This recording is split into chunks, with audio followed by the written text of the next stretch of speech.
L'affaire espagnole, Opération Trinity. Seul Spoutnik écrira quelques rares lignes en français. 2 Français à la tête de ce réseau, mettant en lumière plus d'1 million de fichiers pédos. Un réseau qui était en train, grâce au soutien des services sociaux espagnols leur procurant des jeunes garçons, de mettre en place des formules voyage tout compris pour le Maroc, où les petits garçons allaient être fournis avec le voyage, l'hôtel. À présent, il est l'heure de dévoiler notre enquête sur ce réseau.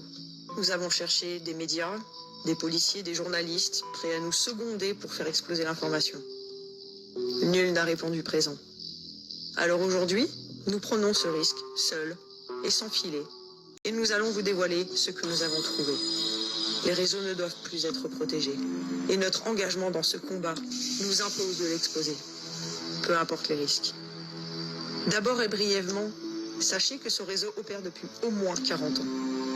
Les têtes changent, certaines têtes tombent, mais le réseau prospère à travers le monde et en Europe depuis des décennies.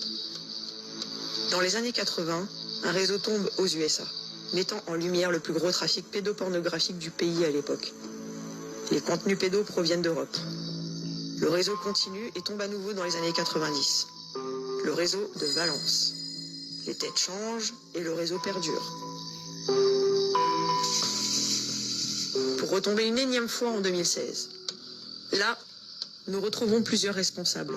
D'abord les secondaires, dans les noms de Miguel Aviles Fernandez, Martin Rafael Chanza Almudever, José Cardona Serra, Fernando Aguilera Garrido, Youssef en Nassiri, puis les dirigeants principaux dans les noms de Christian Arson et Jean-Luc H. Baker, souvent nommé Jean-Luc H.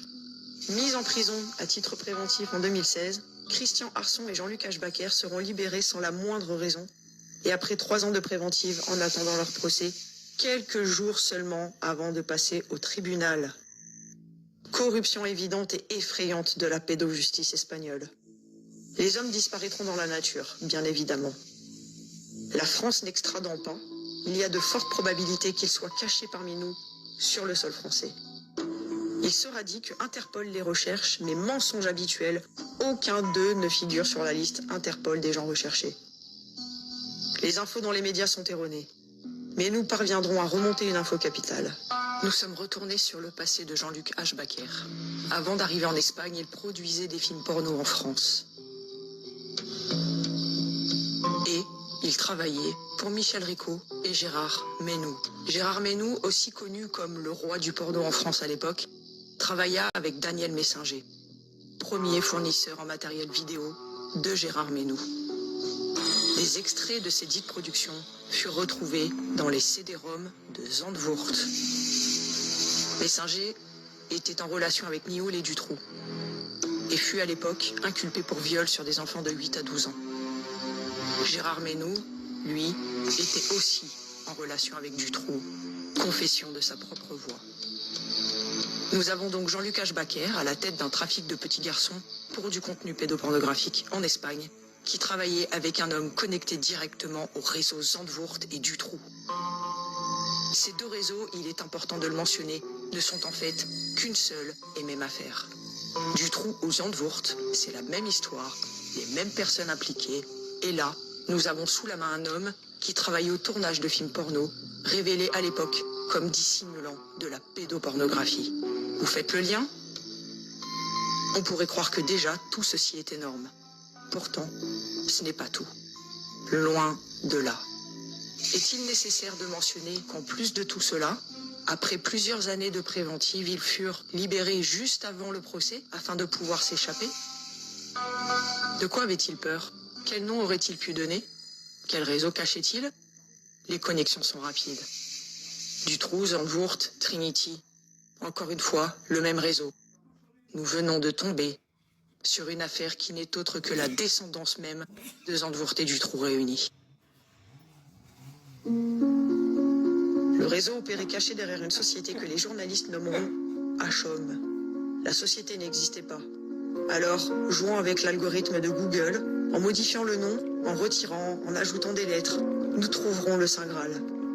La société porte en réalité le nom de HCOM Production SL. Elle est domiciliée au 46 rue Tapioles à Barcelone.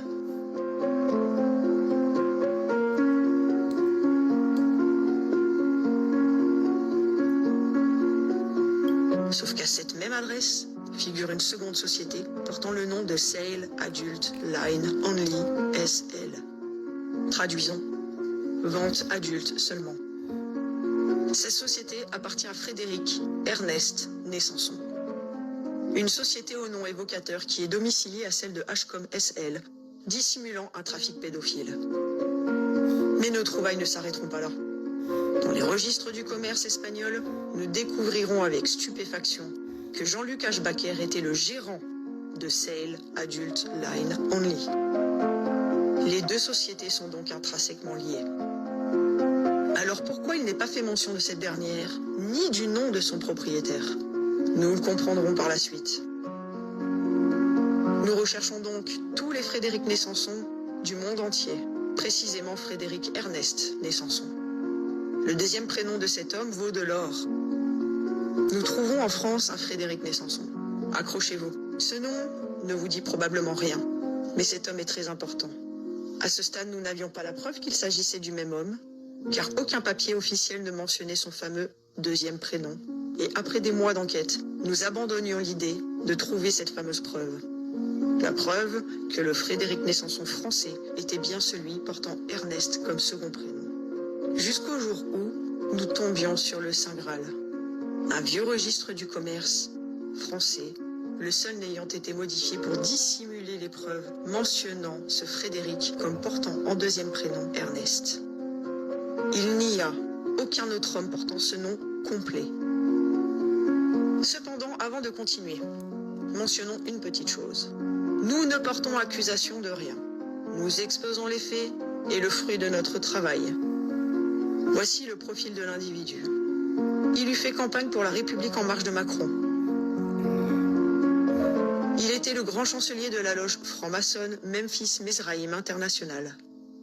L'homme, sur son profil Facebook, est très souvent en vacances au Maghreb, lieu où le réseau espagnol avait prévu de monter ses hôtels all-inclusive pour pédophiles.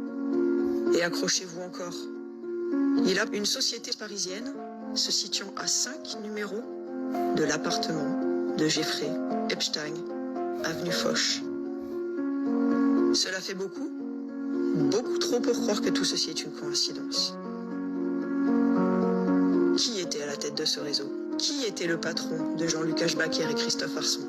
Pourquoi la société de Frédéric Ernest né Sanson est domiciliée à la même adresse et employée dans le passé en tant que gérant Jean-Luc Ashbaker?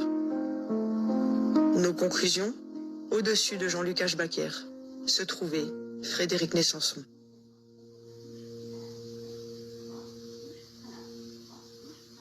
Rappelez-vous, ils ont enterré l'affaire du Trou en Belgique, allant jusqu'à éliminer les témoins. 30 témoins assassinés, passés sous la coupe du suicide. Remplacement du juge qui semblait enclin à offrir la justice. Menace de mort afin que son travail ne soit pas fait correctement. Les hauts profils accusés ne seront jamais investigués.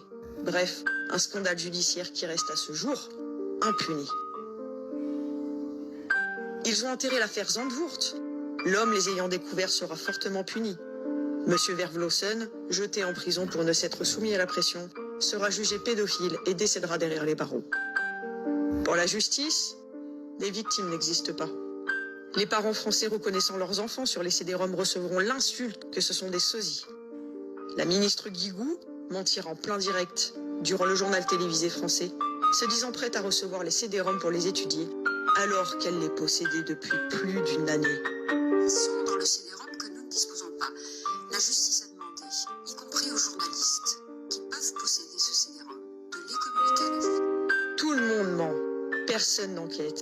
Le parquet de Paris, par l'intermédiaire du juge Yvon Talec, qui dira, et je cite, que la plupart des clichés pédopornographiques furent pris avec l'accord des enfants et des parents, que les photos sont vieilles, qu'il faut minimiser.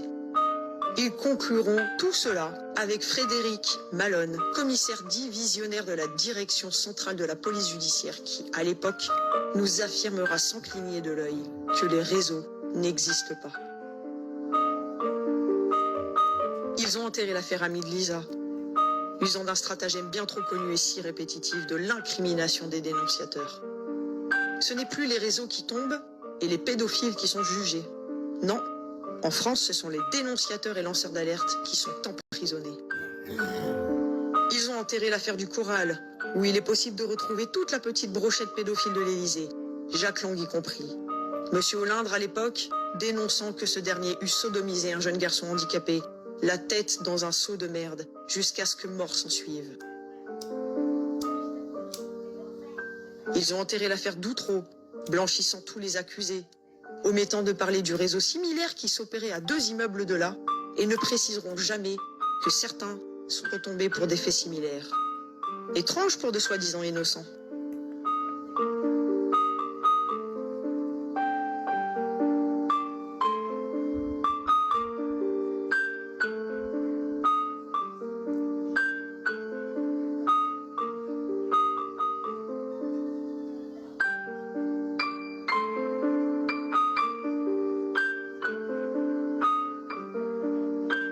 À la place, ils instaureront, en tant que ministre de la Justice, Dupond-Moretti, le coupable de tous ces acquittements dont il est question. Personne ne semble faire le rapprochement qu'un tel avocat fut désigné pour représenter un groupe de pédophiles sans le sou et vivant en HLM. Un ténor du barreau, pro de l'acquittement, défendant des petites gens de quartier populaire dans une affaire où les enfants victimes nomment des notables comme étant les agresseurs. Comprenez-vous à présent ? Ils ont enterré toutes les affaires de réseaux pédophiles, car toutes mentionnaient à un moment ou à un autre un magistrat, un franc-maçon, un juge, un responsable des services sociaux, un directeur d'association pour enfants, ou une tête politique œuvrant pour ce gouvernement ou un précédent. Ils enterrent tout ce qui pourrait remonter aux plus hautes instances du pays. La désinformation obtenue par le bras armé de nos dirigeants s'opère par l'intermédiaire des médias.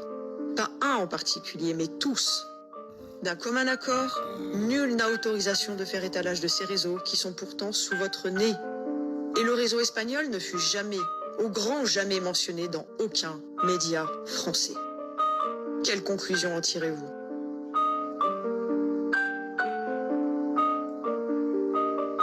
Viol d'enfants ? À quand ?